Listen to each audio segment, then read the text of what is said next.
ABP news पर हाजिर हूं मैं रुमाना इसार खान। कौन बनेगा प्रधानमंत्री? एबीपी न्यूज का सबसे विश्वसनीय चुनावी डिबेट शो जो हम सिर्फ मेहमानों के साथ नहीं बल्कि पब्लिक के साथ भी करते हैं। जरा जोरदार तालियां हो जाएं यहाँ पर बुलंदशहर के लोगों के लिए।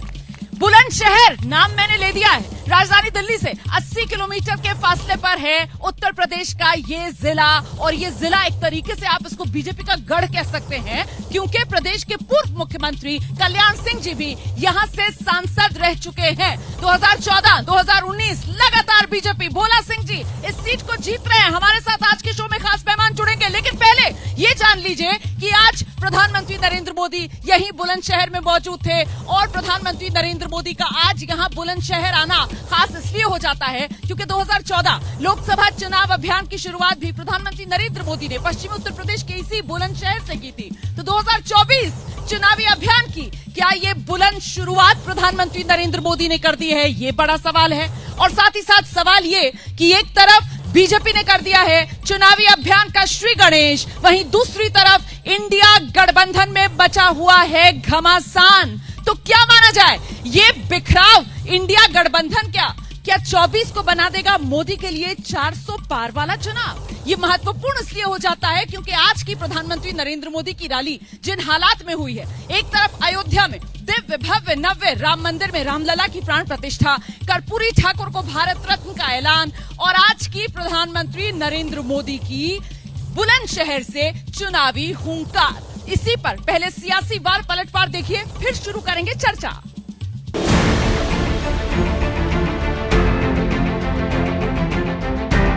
इस क्षेत्र ने तो देश को कल्याण सिंह जी जैसा सपूत दिया है। आज वो जहां है, अयोध्या धाम को देखकर बहुत आनंदित हो रहे होंगे, लेकिन अभी भी सशक्त राष्ट्र के निर्माण का, सच्चे सामाजिक न्याय का उनका स्वप्न पूरा करने के लिए हमें अपनी गति और बढ़ानी है। अयोध्या में मैंने रामलला के सानिध्य में कहा था कि प्राण प्रतिष्ठा का कार्य संपन्न हुआ, अब राष्ट्र प्रतिष्ठा को नई ऊंचाई देने का समय है। विकसित भारत का निर्माण भी यूपी के तेज विकास के बिना संभव नहीं है। खेत खलिहान से लेकर ज्ञान, विज्ञान, उद्योग, उद्यम तक हर शक्ति को जगाना है।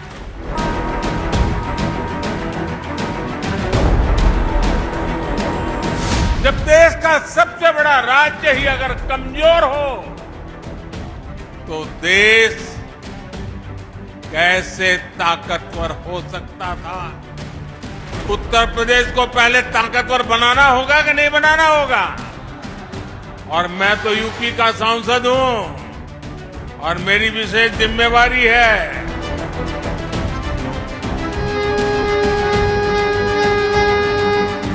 मीडिया वाले चला रहे थे कि आज बुलंदशहर में मोदी चुनाव का बिगुल फूकेंगे। मोदी तो विकास का बिगुल फूंकता रहता है। मोदी को न पहले जरूरत थी, न आज जरूरत है, न आगे जरूरत है चुनाव के बिगुल फूंकने की। मोदी के लिए तो ये जनता जनार्दन बिगुल फूंकती रहती है। जनता जनार्दन के चरणों में बैठ करके सेवा भाव से काम करने में उसका समय लगा रहता है। उधर प्रधानमंत्री नरेंद्र मोदी कह रहे हैं कि मोदी को जरूरत नहीं है चुनावी बिगुल फूंकने की, क्योंकि मोदी के लिए तो जनता जनार्दन चुनाव लड़ती है। लेकिन वहीं दूसरी तरफ इंडिया गठबंधन, वहां पर पसोपेश बढ़ता हुआ नजर आ रहा है। बंगाल के बाद अब बिहार के अंदर देखिए किस तरीके की उथल पुथल मच रही है। बिहार की राजनीति से इस वक्त बड़ी खबर सामने निकल कर आ रही है, और खबर ये सामने निकल कर आ रही है कि नीतीश कुमार, उन्होंने अपने विधायकों की बैठक बुलाई है। इस वक्त गांठ जो फंस रही है नीतीश के वापस बीजेपी के साथ जाने में वो सारी की सारी बात आकर अटक रही है मुख्यमंत्री के पद पर, सीएम की कुर्सी पर। नीतीश सीएम की कुर्सी अपने पास रखना चाहते हैं, बीजेपी सीएम की कुर्सी खुद लेना चाहती है, नीतीश की पार्टी को देना चाहती है डिप्टी सीएम का पद। ऐसे में बीच का रास्ता क्या निकले, दोनों साथ कैसे आए? विधानसभा भंग की जा सकती है, एक ऑप्शन ये भी हो सकता है, इसको लेकर भी विचार किया जा रहा है। और इन तमाम सवालों पर और जानकारी के लिए सीधे आपको लेकर चलते हैं हमारे सहयोगी प्रकाश कुमार। अभिषेक उपाध्याय इस वक्त हमारे साथ मौजूद हैं। जरा पहले प्रकाश के पास चलते हैं और जानते हैं क्या हो रहा है बिहार की सियासत में। प्रकाश, देखिए रोमाना, एक बात तो स्पष्ट है कि विधानसभा भंग को लेकर जो भ्रम है वो स्थिति स्पष्ट कर दूं कि किसी विधानसभा को भंग करने के लिए कैबिनेट की सहमति मंजूरी जरूरी है। अभी कैबिनेट तेजस्वी यादव के साथ है, कांग्रेस पार्टी के नेता हैं उसमें लेफ्ट, तो जाहिर है कि जब तक ये सभी मंजूर नहीं करेंगे तब तक वो बात नहीं हो सकती है। अगर कैबिनेट मंजूरी जरूरी है तो फिर नई सरकार बनने के बाद ही ऐसा कुछ किया जा सकता है, जिसकी संभावना मुझे दूर दूर तक नहीं लगता है। पहली बात के बारे में मेरा यही जवाब है। दूसरा यह है कि बिहार की राजनीति में पल पल घटनाक्रम बदल रहा है। पहले नीतीश कुमार, उसके बाद फिर अब बीजेपी की बारी है। जैसा कि बताया जा रहा है कि सम्राट चौधरी दिल्ली रवाना हो गए हैं और वहाँ पर अमित शाह के यहाँ उनकी मुलाकात होनी है। सुशील मोदी भी वहाँ पर मौजूद होंगे ऐसा कहा जा रहा है। तो जाहिर है कि अब जैसा कि एक के बाद एक राजनीति बढ़ती जा रही है, तो उसमें कल 26 जनवरी है, गणतंत्र दिवस है। तो क्या उस दिन ऐसी कोई घटना हो सकती है बिहार की राजनीति में, कोई फेरबदल? तो इसकी संभावना कम दिखता है। तो ऐसे में 26 तारीख के बाद 27, 28, 29, 30 ये 4 दिन है जो काफ़ी महत्वपूर्ण है बिहार में गठबंधन के लिहाज से। रोमाना, आप महत्वपूर्ण जानकारी दे रहे हैं। मुझे लगता है अभिषेक उपाध्याय के पास चलते हैं। अभिषेक, मैं बुलंदशहर में इस वक्त मौजूद हूं। यहाँ प्रधानमंत्री नरेंद्र मोदी ने 24 चुनाव के लिए एक तरीके से अभियान का आगाज किया और ये बात सामने निकल कर आई कि आज की तारीख बड़ी शुभ है, पौष पूर्णिमा का दिन है आज। और ऐसे में इसी पौष पूर्णिमा वाले दिन भी क्या बिहार से बीजेपी के लिए अच्छी खबर की जमीन तैयार हो गई? अभिषेक, देखिए रोमाना, हमारे सोर्सेज बताते हैं कि ये कुछ ऐसा ही ऑपरेशन चल रहा था बिहार का जैसे कि इसके पहले महाराष्ट्र में हुआ है। ये अभी उभर करके आया है, लेकिन ये बातचीत हो रही थी। जो हमारे सोर्सेज बता रहे हैं वो ये कह रहे हैं कि नीतीश कुमार संपर्क में थे और सबसे बड़ी बात है कुछ कंडीशंस थी, उन कंडीशंस के आधार पर बात की जा रही थी। एक मैं आपको ये भी बता दूं सोर्सेज के हवाले से, जो कर्पूरी ठाकुर को भारत रत्न दिया गया है, जो नीतीश कुमार की पुरानी मांग थी, उस पर भी बीजेपी नीतीश कुमार पहले से एक पेज पर थे। तो ये सब चीजें जो कुछ भी हो रही हैं, ये सब चीजें एक सोर्सेज बताते हैं कि इनके पीछे तालमेल का एक बैकग्राउंड है रोमाना, और उसी बैकग्राउंड के तहत हो रही हैं। और आने वाला कुछ जो प्रकाश जी कह रहे थे, आने वाले जो 4 से 5 दिन हैं, उसी बैकग्राउंड को जब हम आने वाले डेवलपमेंट के साथ में जोड़ करके देखते हैं तो ये पूरी सीरीज मुकम्मल हो जाती है। और कोई बड़ी बात नहीं, इस जनवरी के खत्म होते होते ये जो इसका रिजल्ट है सीरीज का, वो रिजल्ट सामने आ जाए। बिल्कुल, तो जनवरी के आखिर होते होते बीजेपी के बिहार में जो सियासी समीकरण है वो पूरी तरीके से बदल सकते हैं। नीतीश कुमार फिर से पलटकर बीजेपी के पाले में आ सकते हैं, एनडीए के साथ आ सकते हैं, ऐसी सुगबुगाहट इस वक्त तेज है। प्रकाश कुमार, फिलहाल नीतीश कुमार कहां हैं, क्या कर रहे हैं, क्या अभी विधायकों के साथ कोई बैठक चल रही है? अपडेट। देखिए नीतीश कुमार, मैं एक अणे मार्ग पर हूँ, ये मुख्यमंत्री आवास है और यहाँ पर जो भी गाड़ी इधर से गुजर रही है सब पर निगाह है। और ये बताया जा रहा है कि जेडीयू के पूर्व राष्ट्रीय अध्यक्ष ललन सिंह, संजय झा, विजय चौधरी अब से कुछ देर पहले ही निकल गए हैं और इसके बाद कुछ और विधायक आए हुए थे, लेकिन वो अपने काम से आए हुए थे, चले गए। जैसा रोमाना मैंने पहले बताया था कि पल पल घटनाक्रम बदल रहा है और हर एक गाड़ी पर निगाह टिकी हुई है। जैसे ही वो गाड़ी के लोग निकलते हैं बाहर तो सवाल पूछना चाहते हैं मीडिया वाले लोग। पर ये निश्चिंत रहिए कि 26 तारीख है कल, और 26 तारीख के मद्देनज़र आप देखेंगे तो अभी कुछ ऐसा नहीं होने वाला है।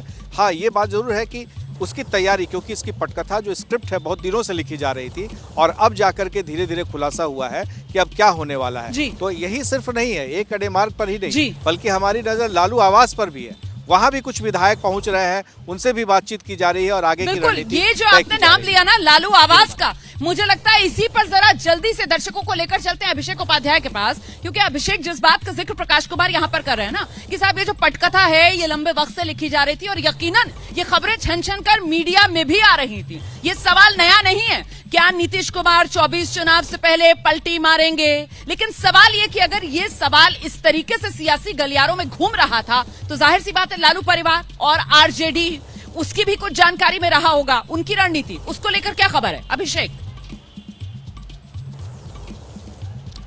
देखिए, उनकी रणनीति बहुत ही साफ है। हमारी जानकारी ये कहती है कि अभी वो वेट एंड वॉच का इंतजार करेंगे, वो अभी अगले कदम का इंतजार करेंगे। लेकिन इतना क्लियर है कि तेजस्वी यादव को अल्टीमेटली ये जो होता हुआ दिख रहा है, इन चीजों के लिए तैयार थे। लालू यादव सीजन पॉलिटिशियन है, ऐसा नहीं कि लालू यादव एकदम से कॉट ऑफ गार्ड हो जाएं और एकदम से हैरान हो जाएं ये क्या हो रहा है।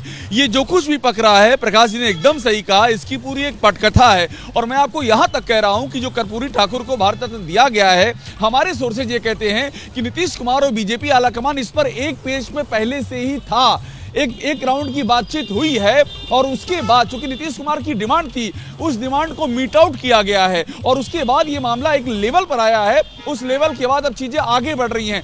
तो आप यूं समझिए कि तेजस्वी यादव, आरजेडी, वहां भी वो इसको एसेस कर रहे हैं। उनके लिए भी कोई हैरानी वाली बात नहीं होगी। अब देखने वाली बात है उनके पास विकल्प क्या है। आज की तारीख में उनके पास सरकार बनाने का कोई विकल्प नहीं है सिवाय इसके कि जेडीयू के साथ रहें। और अगर ये नहीं होता है तो उनका सीधा सा जो अगला टारगेट होगा वो लोकसभा चुनाव होगा। लेकिन वो भी हैरान नहीं है, वो भी अपनी रणनीति के लिए आगे को मुकम्मल करने में लगे हुए हैं।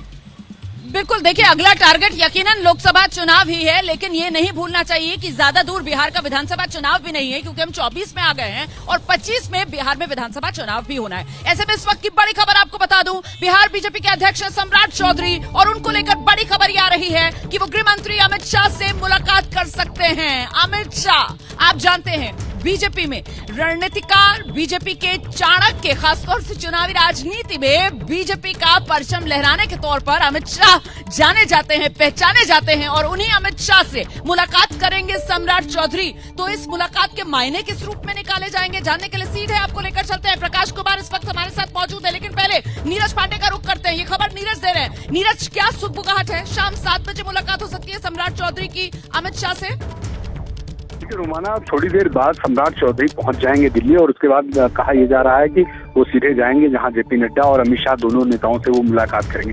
इस मुलाकात के मायने सीधे तौर पर साफ है कि बिहार की राजनीति में जो हलचल हो रही है, जो उठापटक हो रही है, उस पर बातचीत करेंगे। सेंटर की तरफ से क्या निर्णय लिया गया है या क्या उनकी मंशा है, उसको सम्राट चौधरी से शेयर करेंगे और सम्राट चौधरी से भी पूछेंगे कि राज्य में भारतीय जनता पार्टी की जो गतिविधियां हैं, भारतीय जनता पार्टी की जो हलचल है, उस पर उनका क्या रुख है, उनसे भी राय ली जाएगी। तो दोनों तरफ से ये इंफॉर्मेशन आदान प्रदान किए जाएगी और भारतीय जनता पार्टी की क्या रणनीति है इससे सम्राट चौधरी को अवगत कराया जाएगा।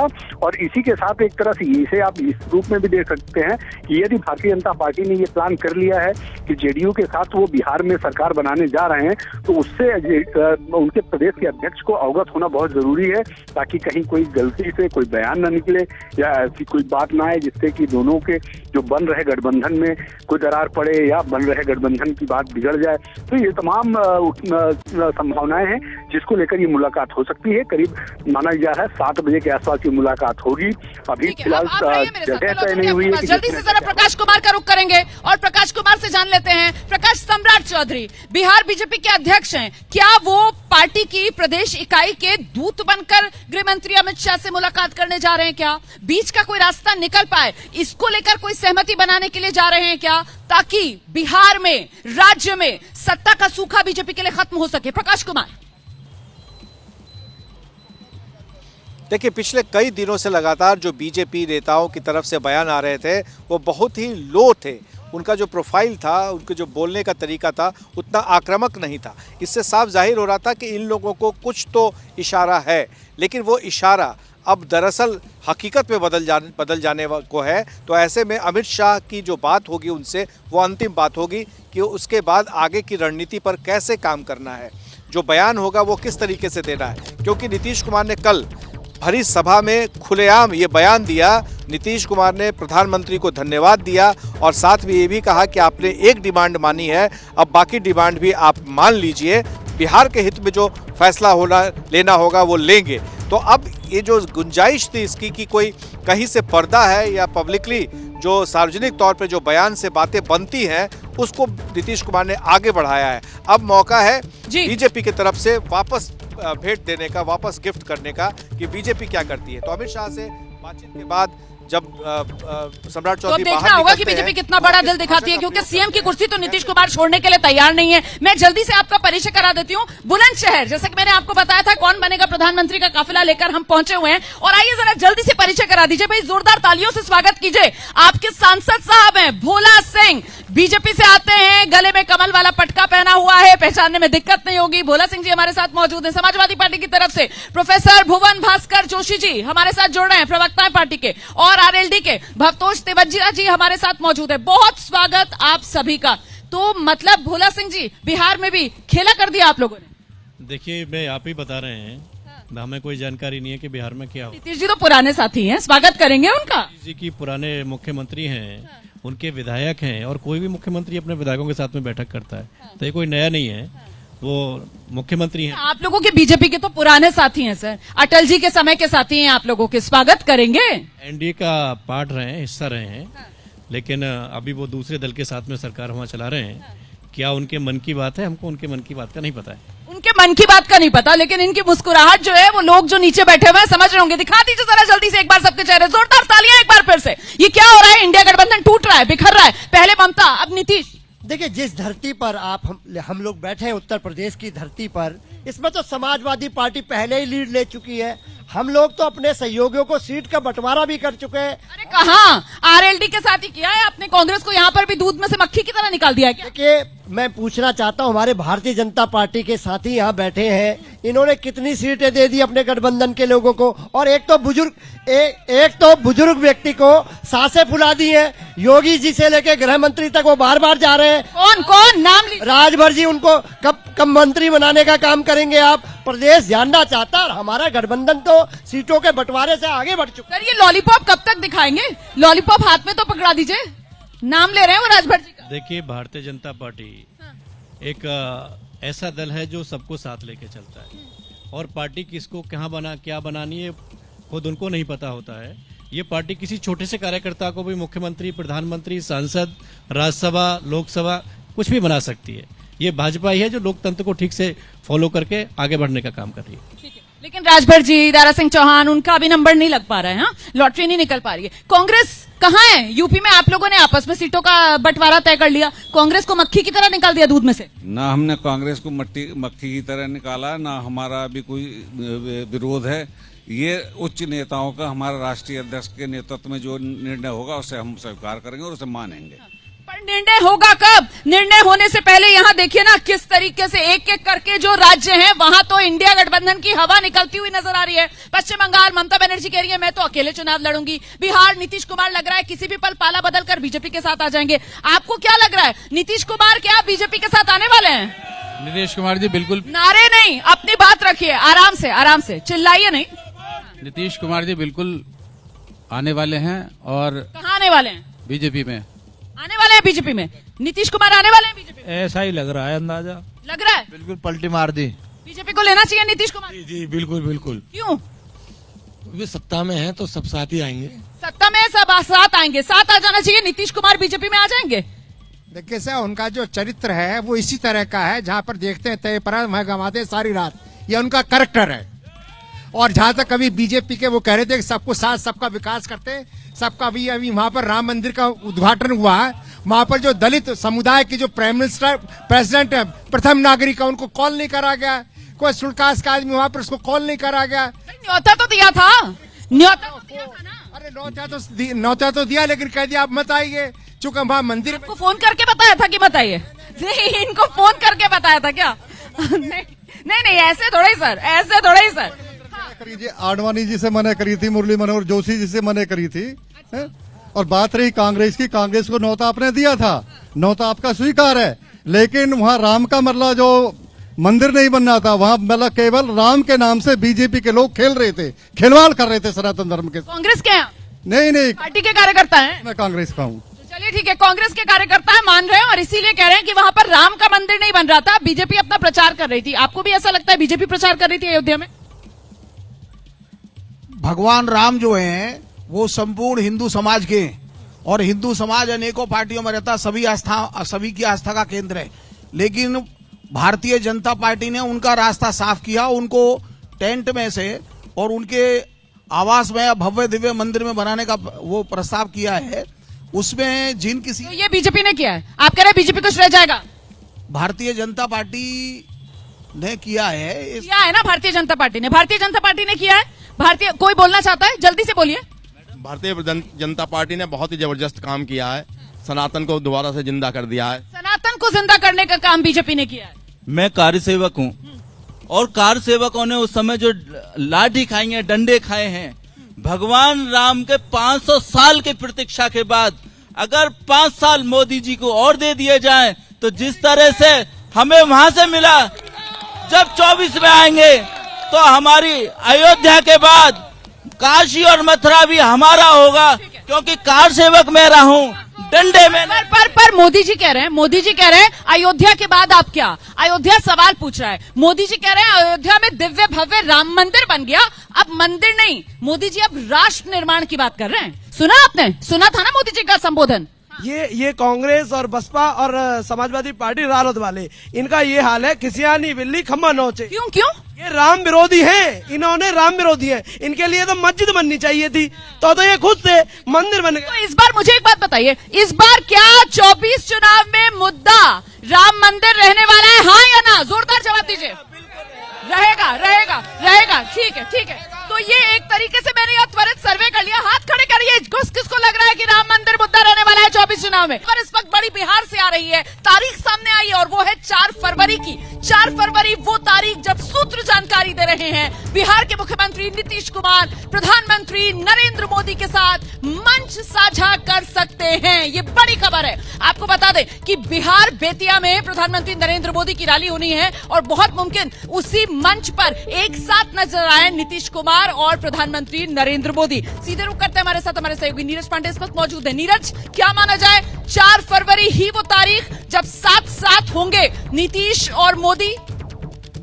देखिए, 4 फरवरी को पहले से ही प्रधानमंत्री नरेंद्र मोदी का बेतिया में एक कार्यक्रम निर्धारित है, जहां उनको कई विकास परियोजनाओं का शुभारंभ करना है और कई विकास परियोजनाओं की नींव रखनी है। ऐसे में राज्य के मुख्यमंत्री के तौर पर नीतीश कुमार को वहां पहले से ही रहना तय है, मंच साझा कर सकते हैं। लेकिन सबसे बड़ी बात यह है कि अभी का जो घटनाक्रम है, जो उलटफेर चल रहा है, जो हलचल चल रही है बिहार में, कहीं ऐसा ना हो कि पता लगे कि 4 फरवरी से पहले एक बड़ा उलटफेर हो जाए और बतौर एनडीए के नेता के रूप में नीतीश कुमार वहां मौजूद रहे, एनडीए के मुख्यमंत्री के रूप में मौजूद रह सकते हैं। लेकिन अभी तस्वीर साफ नहीं है, लेकिन ये तय है कि मंच दोनों नेता साझा करेंगे 4 फरवरी को बेतिया में। और बड़ी दिलचस्प बात नीरज पांडे की तरफ से कही जा रही है कि साहब 4 फरवरी भी अभी जिस तरीके के हालात, जिस तरीके की हलचल बिहार की सियासत में देखी जा रही है, बहुत दूर की तारीख नजर आ रही है। जल्दी से आपको लेकर चलते हैं पटना। हमारे सहयोगी अभिषेक उपाध्याय इस वक्त हमारे साथ मौजूद हैं। अभिषेक, हलचल बड़ी होती हुई नजर आ रही है, लग रहा है गहरा मंथन इस वक्त सीएम आवास पर चल रहा है। नीतीश कुमार जेडीयू नेताओं के साथ बैठक कर रहे हैं, और उसमें उनके विश्वसनीय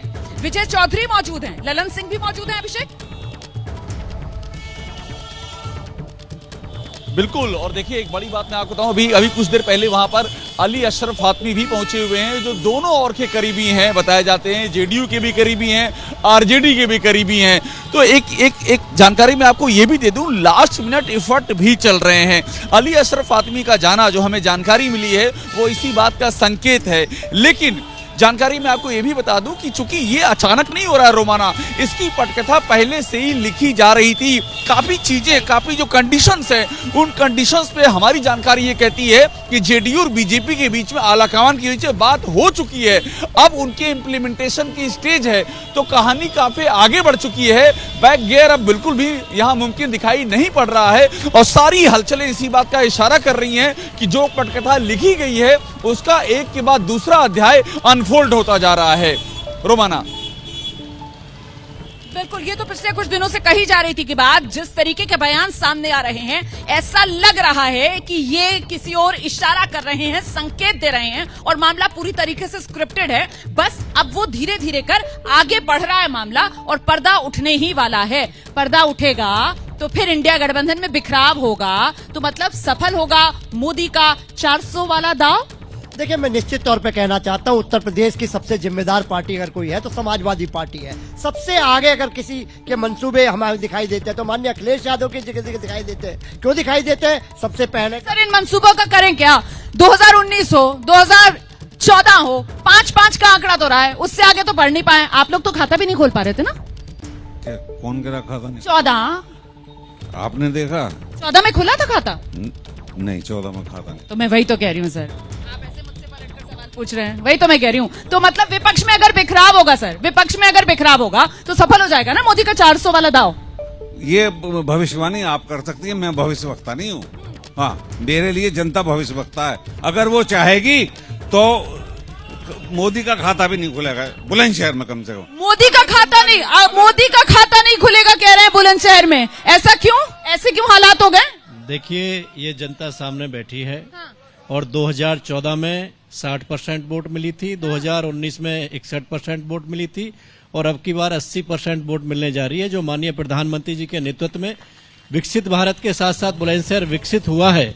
बुलंदशहर में जो मेडिकल कॉलेज की व्यवस्था, पासपोर्ट ऑफिस की व्यवस्था, केंद्रीय विद्यालय की व्यवस्था, सड़कों की व्यवस्था और इसके साथ साथ जो सरकार की कल्याणकारी योजना है। क्या बात है सर, आपने सब गिना दिया। मतलब गली गली राम में है और साथ ही साथ मोदी की गारंटी गिना रहे हैं ना, वो क्या करेंगे आप? देखिए, मोदी जी की गारंटी पर इस देश के नौजवानों ने वोट देने का काम करा था। 2 करोड़ नौकरी प्रतिवर्ष आएगी। क्या 20 करोड़ नौकरी आई? क्या काला धन वापिस आया? क्या फिर भी 17, 19, 22 लगातार बीजेपी को जनता ने जिताया। अब ये भी घोषी में क्या हुआ? माननीय मुख्यमंत्री जी, उप मुख्यमंत्री जी, एमपी, एमएलए सब लगे, लेकिन समाजवादी पार्टी ने भारतीय जनता पार्टी को बैरिंग लौटाने का काम करा। ये तो बड़ी बात कर दी। देखिए, घोषी की बात आ गई है, एसबी के पास आना पड़ेगा। मिलवाइए भाई दर्शकों को। अनिल राणा जी हमारे साथ मौजूद हैं, वो कह रहे हैं घोषी में देखो ना कैसे सफाया कर दिया एनडीए वालों का। वो इनकी कथनी और करनी में बहुत फर्क है। किसकी? समाजवादी की। क्यों? आप भी तो गए थे इनके साथ। नहीं, हम जैसे गए थे, जिस प्रकार गए, क्या कंडीशन बनी, कैसे बनी, वो उस पे हम इस बार चर्चा नहीं कर रहे हैं। तो इतनी हमदर्दी जता रहे थे, अभी कह रहे देखो राजभर साहब को मंत्री भी नहीं बना रहे, हमदर्दी भी जता रहे थे आपके साथ। मंत्री तो वो खुद अपने आप में मंत्री हैं, उसमें मंत्री ना तो ये मंत्री के लिए चर्चा चल रही है, ना किसी चीज के लिए। ये विकास के, यूपी के विकास के लिए और यूपी के बुलंदशहर के लिए चल रहा है। घोसी का क्या हुआ? कहीं घोसी वाला हाल उत्तर प्रदेश में बाकी सीटों पर तो नहीं हो जाएगा? वो तो ये कह रहे हैं। हम नरेंद्र मोदी जी के नेतृत्व में 80 की 80 जीतेंगे। ये एक भी ले जाए तो मैं गारंटी ले रहा हूँ, एक भी समाजवादी पार्टी को एक सीट मिल जाए, इतना एक सीट भी नहीं मिलेगी कह रहे, 0, 0। मतलब 2014 में जो हाल बीएसपी का हुआ था उत्तर प्रदेश में, एक भी सीट नहीं मिली थी, 0 अंडा। वही आपका होने वाला है। देखिए, हम तो कह रहे हैं राजभर जी हमारे बुजुर्ग हैं, उनकी सांसें फूल गई है। कभी वो योगी जी के जाते हैं, कभी अमित शाह जी के जाते हैं, मंत्री नहीं बन पा रहे। और उन्होंने क्या कहा था चुनाव में? योगी जी के लिए क्या कहा था? आप राजभर जी से हमदर्दी जता रहे हैं, आप राजभर जी से हमदर्दी जता रहे हैं। क्या मोदी ही ट्रम्प कार्ड बनने वाले हैं इस बार चुनाव में? किस किस को बात रखनी थी अपनी? जल्दी से हाथ उठाइए। क्या कहना चाहते हैं? शेर तो एक ही होता है देश में, जो मोदी जी हैं। क्या नाम है आपका? मेरा मूलचंद नाम है, बुलंदशहर से हूँ मैं। शेर है मोदी जी? जी बिल्कुल शेर है। कैसे? हर तरह से शेर है। बहन बेटी की इज्जत करते हैं, मान सम्मान करते हैं, बुजुर्गों का मान सम्मान करते हैं, हर चीज में मोदी जी। जय श्री राम। मुझे इन्होंने शेर कहा तो मुझे गुजरात याद आ गया, क्योंकि जब 2007, 2012 और नरेंद्र मोदी वहां पर जीतते थे तो वहां नारे क्या लगते थे? देखो देखो कौन आया, गुजरात का शेर आया। अच्छा, हाँ, महिला के पास जा रही हूँ, बैठिए, आराम से बैठिए। मैडम, मेरा नाम नाजिया अहमद है। इधर आ जाइए। क्या नाम है? नाजिया अहमद, मोमडन हूँ मैं। जी। और मैं मोदी जी के साथ हूँ और मोदी जी को हटाने वाला कोई नहीं है, चाहे ये सारी पार्टी एक हो जाए। अच्छा, मोदी जी की समर्थक हमें मिल गई है। नादिया अहमद इनका नाम है, कह रही है मैं मोमडन हूँ। नहीं, मुसलमानों के लिए तो कहा जाता है कि वो बीजेपी को पसंद नहीं करते। ऐसा कुछ नहीं है मैम, ये खाली दिमाग में गलतफहमी डाली जाती है, तो कुछ नहीं है। देखो मेरे मोबाइल की भी रिंगटोन सुनो, क्या बात है, राम में मोबाइल की टोन है। मोदी जी इतने अच्छे क्यों लगते हैं? मैम औरतों की इतनी ज्यादा इज्जत होगी, अब कोई छेड़छाड़ नहीं रही। और जितना मोदी सरकार ने कर दिया यहाँ किसी ने नहीं करा। गरीबों को घर दे दिया, राशन दे दिए, गैस सिलेंडर दे दिए। मोदी जी के बराबर कोई नहीं है और मोदी जी आएंगे 100%। तो ये सबका साथ, सबका विकास, सबका विश्वास जो प्रधानमंत्री नरेंद्र मोदी और बीजेपी की तरफ से कहा जाता है, यहाँ बुलंदशहर से भी इस तरीके की आवाजें सामने निकल कर आ रही हैं। खड़े हो जाइए, क्या कहना चाहते हैं? 2024 में 400 पार, बीजेपी 100%। और उत्तर प्रदेश में पहले भी गठबंधन हुआ। क्यों, ये तो बताओ। एक अकेला शेर सब पर भारी। अच्छा। और सबका साथ सबका विकास। गठबंधन से कुछ नहीं होगा? कुछ नहीं, पहले भी गठबंधन हुआ था। सांप छछूदर गठबंधन में क्या होता है, ना उगल सकते। चलिए चलिए चलिए, आप कुछ कहना चाहते हैं? जल्दी से जल्दी। मैडम एक बताऊं मैं आपको, मोदी योगी आप जो कह रहे हैं ना इतनी देर से, ये मोदी योगी नहीं है, ये ईश्वरी शक्ति है। ये राक्षसों का नाश करने के लिए आए हैं और नाश करेंगे। लीजिए, तो यहाँ तो कह रहे हैं कि गठबंधन कुछ हासिल ही नहीं कर पाएगा। अब क्या करेंगे आप? देखिए, मैं अभी महिलाओं की बात हो रही थी, मैंने देखा है बनारस में किस प्रकार रेप किया गया भारतीय जनता पार्टी के नेताओं के द्वारा। मणिपुर में हमने देखने का काम करा किस प्रकार वहां पर हमारी बेटियों को नग्न घुमाया। आप भी बेटी है, पहलवान बेटियों को प्रधानमंत्री के आगे से टिका। ये बेटी बचाओ बेटी पढ़ाओ का नारे को हमने फेल होते हुए इस देश पर। सर, आपके यहाँ के नेता तो कहते थे लड़कों से गलती हो जाती है, भूल गए क्या? लड़कों से गलती हो जाती है, वो वाला बयान। देखिए, गलती की वो अगर बात आई है मैडम, बुलंदशहर में 2016 में इसी हाईवे पे एक गेमग्रे परिवार के साथ में जब प्रदेश में समाजवादी की सरकार थी और उसकी एफआईआर नहीं की गई, उसके साथ में उसको संज्ञान में नहीं लिया गया। और जो आपने कहा, अब माननीय नेताजी हमारे बीच में नहीं है, लेकिन इस तरीके के बयान अगर आएंगे तो समाजवादी के लोग क्या करेंगे, सबके सामने ही है। ठीक है, तो फिर गठबंधन तो बिल्कुल फेल। कांग्रेस के नेता आ गए हैं हमारे साथ। हाँ, बहुत देर से इंतजार हो रहा था। राकेश भाटी जी, सर कहाँ रह गए थे आप? मतलब 24 चुनाव में जो कांग्रेस का हाल है वही आपने यहाँ मंच पर भी करा दिया। कांग्रेस कहीं दूर दूर तक नजर नहीं आ रही थी, यही हो रहा है? ये आप कैसे कह सकती हैं दूर दूर तक नजर नहीं आ रही है? आई नहीं रही है सर दूर दूर तक नजर। आसाम में क्या हो रहा है देख रहे हैं, राहुल जी संघर्ष कर रहे हैं और वहाँ के सरकार जो बीजेपी की सरकार है उनको मंदिर जाने से रोक रही है, यात्रा करने से रोक रही है। आप कैसे कह रहे हैं कि नजर नहीं आ रहा है? यहाँ सर कोई नजर ही नहीं आ रहा है, यहाँ कोई नजर नहीं आ रहा है। आप इतना लेट हो गए, आप कहाँ लेट हो गए थे ये बताइए? क्या तैयारी है? और यहाँ पर अभी तक गठबंधन में फैसला क्यों नहीं हो पा रहा सीटों को लेकर? सर देखिए, मेरे देर आने का कारण ये नहीं है कि मैं नहीं आ रहा हूँ, मैं रास्ते में आज बहुत जाम था, रास्ते में फंसा हुआ था। चलिए, तो कांग्रेस के नेता जो है वो जाम में फंस गए, बाकी यहाँ पर हम सब आ गए, सारे मेहमान आ गए, सारी जनता आ गई। समय मेरे पास आज इतना ही है। कौन बनेगा प्रधानमंत्री? बुलंदशहर से आज का ये शो आप देख रहे थे। एक और शहर पहुंचेगा, कौन बनेगा प्रधानमंत्री का ये कारवां। फिलहाल एबीपी न्यूज पर हमें इजाजत दीजिए और आगे बढ़ते हुए नजर सुर्खियों पर। जोरदार तालियों के साथ जरा समापन, जोरदार तालियां, जोरदार तालियां। Thank you so much for joining, thank you so much.